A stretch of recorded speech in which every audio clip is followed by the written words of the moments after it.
म्हणतोय तुम्ही ही मागणी मान्य करा, त्यात अडचण काय आहे मिस्टर गांधी?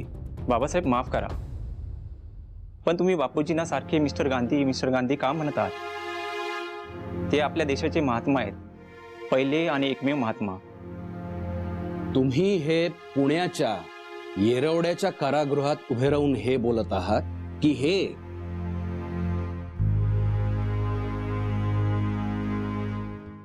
हेच एकमेव महात्मा आहेत? हो, आणि दुसरा महात्मा आहे तरी कोण या देशात?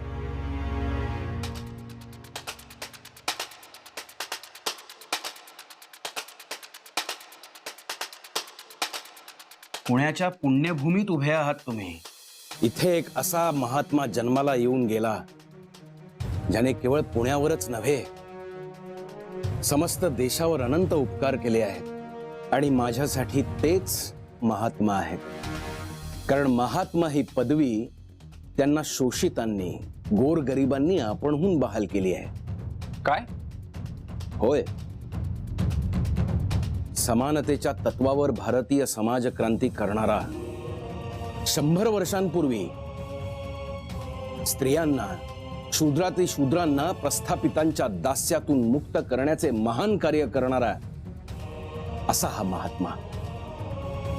या महात्म्याने अशी एक वाट तयार केली की त्या वाटेवर मी आणि माझ्यासारखे अनेक लोक आजही चालत आहेत. कोण आहे असा महात्मा?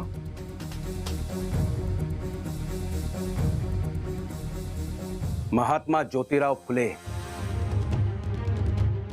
या संघर्षाचा शंखनाद या महात्म्यानं 100 वर्षांपूर्वी केला.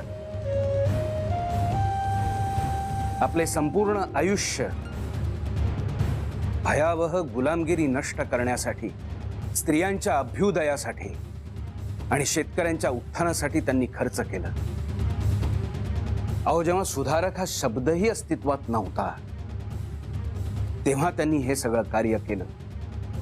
त्यांना कोणाची प्रेरणा नव्हती, कारण ते स्वयंभू होते. आणि आज तुम्ही आम्ही सगळेच त्यांच्या छायेत उभे आहोत आणि उभा समाज त्यांचे हे कार्य पाहत होता. आणि म्हणूनच या महामानवाच्या पायाशी कृतज्ञ होण्याची संधी त्यांनी साधली. तो दिवस होता